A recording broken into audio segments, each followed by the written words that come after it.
Hello guys, welcome back sa ating YouTube channel, RM Vlogs.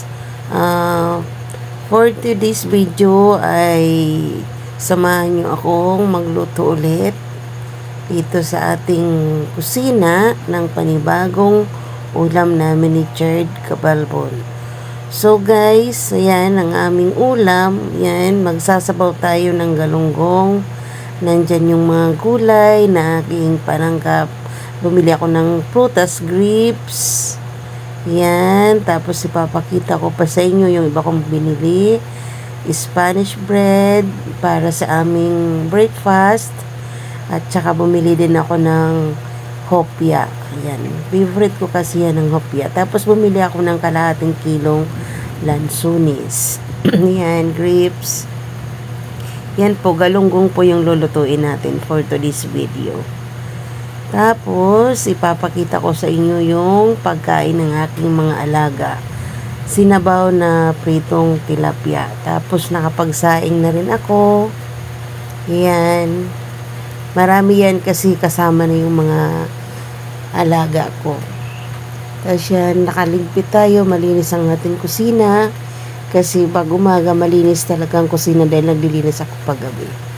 So, ayan ang aking na-prepare na. Magandang panahon natin ngayon. Ayan. Marami pang kulang yan. Meron, wala dyan yung sili. So, ayan na nga guys, nag-start na ako.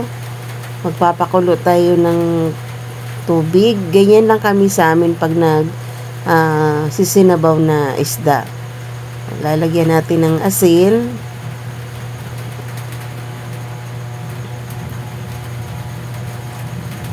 Ayan.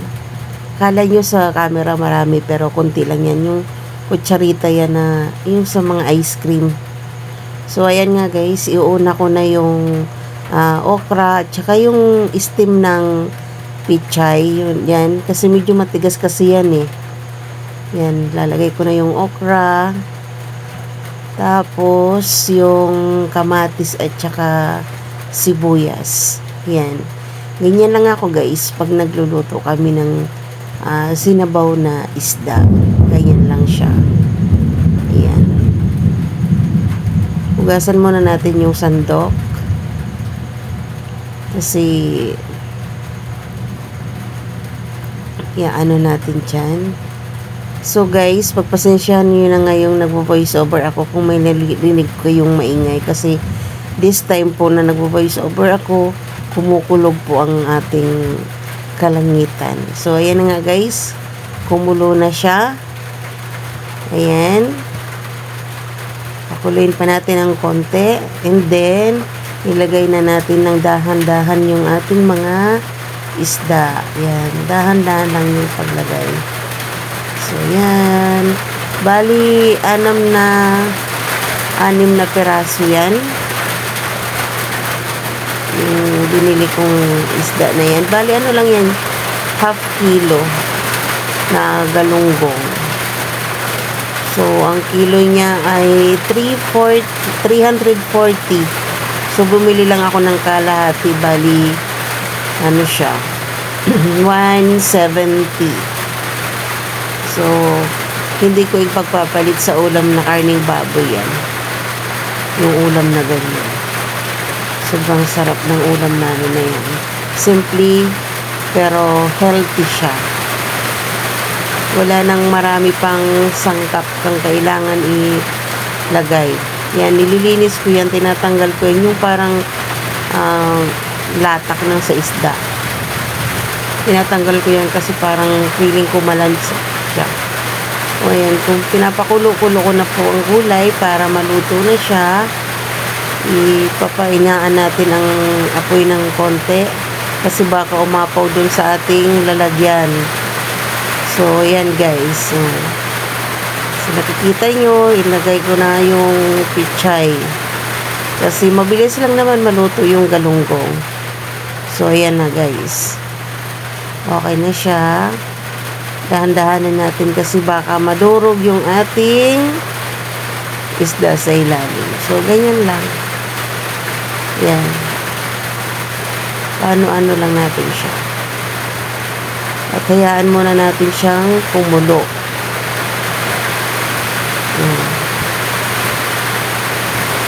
Kailangan natin ganyan-ganyanin para maayos at hindi madurog yung laman sa loob. So guys, ganyan kami ni Chod Cabalbon tuwing weekend talaga. Iniiwasan naming magluto ng may mga cholesterol. Pero sa susunod kong vlog ay nag-crave ako ng karning baboy. So baka sa susunod ng vlog na ito, karning baboy ang ipapakita ko sa inyo. Pero madalang lang talaga kami nag-crave ng ganyan. Actually ako lang, pero kung si Chod Cabalbon talaga, mas gusto talaga niya yung ganyan ulam. So lagyan natin ng pampalasa. Kala nyo marami, pag tiningnan mo marami, pero konti lang po yan sa personal talaga. Sa camera lang po talaga minsan nakala mo marami, pero yung pala konti lang. So ayan na nga guys, yan. Kailangan mo lang ganyan-ganyanin para mag-absorb yung mga nilagay na ingredients. So ayan. Sa totoo lang guys, kung nandyan lang kayo, ang bango-bango na yan. Kaya every time na nagluluto ako, pagkatapos kong magluto, gusto ko kakain na kami ni Chod Cabalbon. Kaya mas masarap talaga yung bagong luto pa lang kasi fresh pa siya, tapos mainit-init pa. Kaso si Chod Cabalbon minsan ayaw niya ng ganyan kasi hindi daw siya nakakakain. So ayan na nga po, si Chod Cabalbon ang aking dakilang taga-timpla kasi masilan talaga yan sa panlasa. Sinasabi ko sa inyo guys, kahit na ako nagluluto, ayan siya yung taga-timpla ko. Ayan, tawang-tawa pa sa akin kasi niloloko niya ako dahil pwede na daw, pero biglang kumuha ng asin. Kaya sabi ko sa kanya, paano naging pwede, kumukuha ka pa ng asin? Pero sa totoo lang guys, hindi ko pa naman talaga yan tinimplahan, kaya nga pinapatimpla ko sa kanya kasi kailangan pa nating i-adjust ang timpla. So ginagawa ko dyan guys, hindi ko tinitimplahan, hindi ko dinadamihan yung asin para at least ma-adjust natin, diba? Kasi mas maganda na yung matabang kaysa sa maalat. Mas mahirap nang i-adjust yun. So ayan, sabi niya okay na daw, kaya nag-thumbs up na ako dyan guys. So yan lang guys, kakain na kami ni Chod Cabalbon.